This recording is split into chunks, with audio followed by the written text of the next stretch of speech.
نحمدہ و نصلی و نسلم علی رسولہ الکریم اعوذ باللہ من الشیطان الرجیم بسم اللہ الرحمن الرحیم ان اکرمکم عند اللہ اتقاکم صدق اللہ مولانا العظیم و صدق رسولہ النبی الکریم الامین بلغ العلا بکمالہ کشف الدجی بجمالہ حسنت جمیع خصالہ صلو علیہ وآلہ۔ ناظرین السلام علیکم ورحمۃ اللہ وبرکاتہ۔ یہ بڑی عزت اور سعادت کی بات ہے کہ وہ ذات والا صفات، وہ ہستی بابرکات جس کی ولادت کعبے میں ہو اور جس کی شہادت مسجد میں ہو، آج اس عظیم ہستی کی بارگاہ میں پیش ہوتے ہوئے بڑا فخر سا محسوس ہو رہا ہے کہ انہی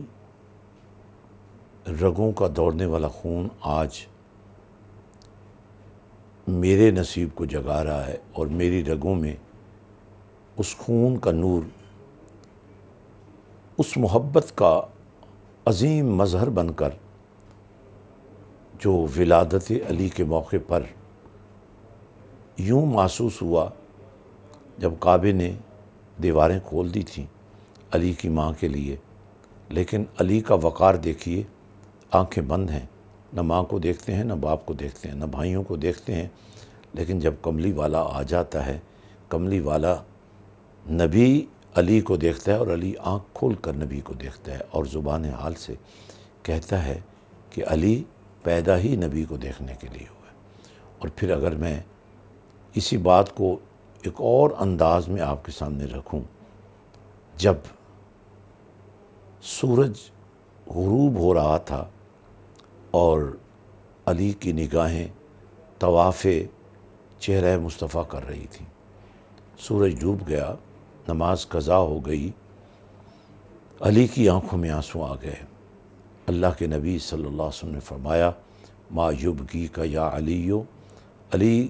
یہ رونا کیسا ہے؟ یا رسول اللہ صلی اللہ علیہ وسلم، اگرچہ میری نماز آپ کے دیدار میں قضا ہوئی ہے، پھر بھی میں کوئی ایسی مثال نہیں چھوڑنا چاہتا کہ لوگ کبھی علی کا نام لے کر اور کبھی کسی مرشد کا نام لے کر محبت مرشد کے عنوان پر نمازیں قضا کریں۔ یا رسول اللہ صلی اللہ علیہ وسلم، آپ کا دیدار بھی قضا نہیں کرنا چاہتا تھا اور نماز بھی ادا کرنا چاہتا ہوں۔ میرے نبی نے فرمایا علی فکر نہ کر، یہ سورج تو ہماری بات سنتا بھی ہے، مانتا بھی ہے۔ پھر میرے نبی نے یوں ہاتھ اٹھایا اور جہاں تک نبی کا ہاتھ اٹھتا چلا گیا وہیں تک پلٹتا ہوا سورج آ کر ٹھہر گیا۔ علی نے نماز ادا کی اور پھر سورج نے چلنا شروع کر دیا۔ ناظرین، یہ بات بڑی اہمیت کی حامل ہے۔ ہم علی جو کرتے ہیں اس کی وجہ یہی ہے کہ نبی پاک صلی اللہ علیہ وسلم نے فرمایا حق علی کے ساتھ ہے اور علی حق کے ساتھ ہے۔ نبی نے جہاں حیدر قرار کو مولا کائنات بھی قرار دیا، جہاں اپنا بھائی بھی قرار دیا، جہاں خیبر شکن بھی بنایا اور جہاں اپنا مشیر بھی بنایا، اپنے صحابہ کا مشیر بھی بنایا، وہیں علی کو یہ شعور بھی دیا کہ خلافت حضرت ابوبکر صدیق رضی اللہ تعالیٰ عنہ سے لے کر صداقت خلافت امیر المومنین سیدنا علی المرتضیٰ تک یہ قافلہ جیسے چلے گا ویسے علی بھی ساتھ چلے گا، اور جب علی شہادت کے مرتبے پر فائز ہو جائے گا تو یہ روایت تو پہلے موجود نہیں ہوگی کہ خلیفے کا بیٹا ہی خلیفہ بنے، لیکن آج آسمانوں پر بھی اس بات کا فیصلہ کر دیا گیا اور زمین پر بھی صاحبان تقویٰ نے یہی کہا کہ علی کا بیٹا، سیدہ کائنات کا شہزادہ، نبی کا نور نظر ہی اس وقت دھرتی پر پوری امت میں تقوی میں، طہارت میں، تدبر میں، علم میں، فہم میں، شعور میں سب سے آگے ہے۔ تو پانچواں خلیفہ نامزد ہونے والا حسن المجتبیٰ، سیدہ کائنات کے گھر میں دو خلافتیں، ایک علی کی صورت میں، دوسری حسن کی صورت میں۔ لیکن میں قربان جاؤں آقا امام حسن، تیری فراست پر، تیری فراست کا تو پہلے ہی نبی نے بیان کر دیا تھا کہ میرا یہ بیٹا میری امت کے دو روحوں کو یکجا کر دے گا۔ خلافت چھوڑنا کوئی آسان کام نہیں ہے، لیکن نبی کے اس شہزادے نے، علی کے اس نور نظر نے اور سیدہ کائنات کے اس جگر پارہ نے، حسین کے برادر اکبر نے کیا فیصلہ کیا؟ خلافت چلی جائے مگر امت ٹوٹ نہ جائے، جوڑ دیا امت کو، خلافت قربان کر دی۔ اور پھر اس کا نتیجہ کیا نکلا؟ خلافت اپنے پاؤں پر کبھی کھڑی نہ رہ سکی۔ ناظرین، آئیے ان پاکان امت اور ان ہستیوں کی محبتوں کو اپنی زندگی کا عنوان بنائیں۔ اور آج پوری دھرتی پر آپ دیکھ سکتے ہیں لوگ یزیدی کردار رکھنے کے باوجود اپنے کسی بیٹے کا نام یزید نہیں رکھتے، اور اگر حسینی کردار نہ بھی ہو تو لوگوں کو اس بات کا شعور ہے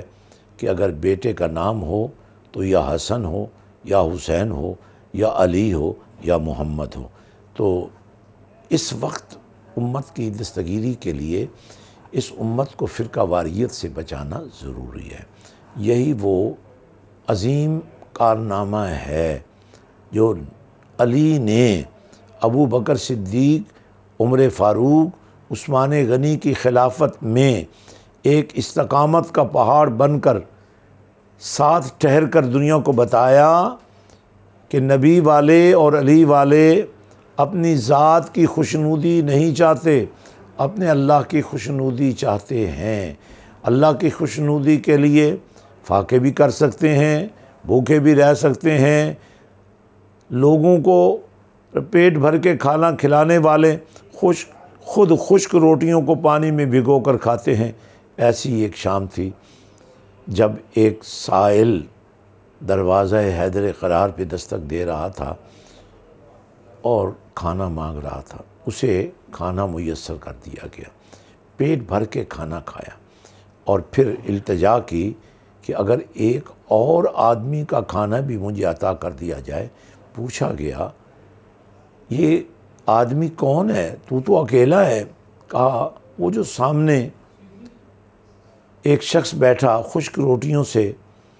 پانی میں خشک روٹیوں کو بھگو کر کھا رہا ہے، مجھے اس پر رحم آیا ہے کہ اس کو بھی میں کھانا کھلا دوں۔ آواز آئی نادان، یہ اسی علی کا تو گھر ہے جس کے در سے تو خالی نہیں گیا۔ خود خشک روٹیوں کو پانی میں بھگو کر کھانے والے غریبوں اور مسکینوں کو پیٹ بھر کے کھلاتے ہیں۔ آج غریبی کا دورہ ہے، آج لوگ ترس رہے ہیں کھانے کو، پہننے کو، رہنے کو۔ کیا ہم سیرت علی کو اپنا نہیں سکتے؟ کیا ہم اپنی خوشی کے موقع پر کسی بیوہ عورت کو یہ یقین نہیں دلا سکتے کہ تمہاری بیٹی کے لیے 2-4 جوڑے کپڑوں کے میں پیش کرتا ہوں؟ کیا ہم یہ نہیں کر سکتے کہ کسی یتیم بچے کے لیے 1 سال کی اسکول کی فیس ادا کر دیں؟ کل یہی یتیم بچہ جب کسی آفس میں کام کر رہا ہوگا، اس کی عزت نفس بحال ہوگی، اس کو احساس ہوگا کہ مجھے بھی تو کچھ لوگوں نے سہارا دیا تھا، تو کیوں نہ میں بھی ایسے لوگوں کو سہارا دوں جو یتیمی کا داغ لیے، غریبی کا داغ لیے، معاشرے میں ذلت و رسوائی کی پستیوں میں گرا دیے گئے ہیں۔ ناظرین، حیدر قرار عنوان ہے شجاعت کا، حیدر قرار عنوان ہے سخاوت کا، حیدر قرار عنوان ہے رافت و رحمت کا، حیدر قرار عنوان ہے محبتوں کا، ثقافتوں کا، شجاعتوں کا، اور مجھے وہ لمحے یاد آ رہے ہیں جب امیر المومنین سیدنا ابو بکر صدیق رضی اللہ تعالیٰ عنہ کا وقت وصال قریب تھا، اور آپ پیغام بھیج رہے تھے بارگاہ امیر المومنین سیدنا علی المرتضیٰ رضی اللہ عنہ کی بارگاہ میں کہ علی سے کہیے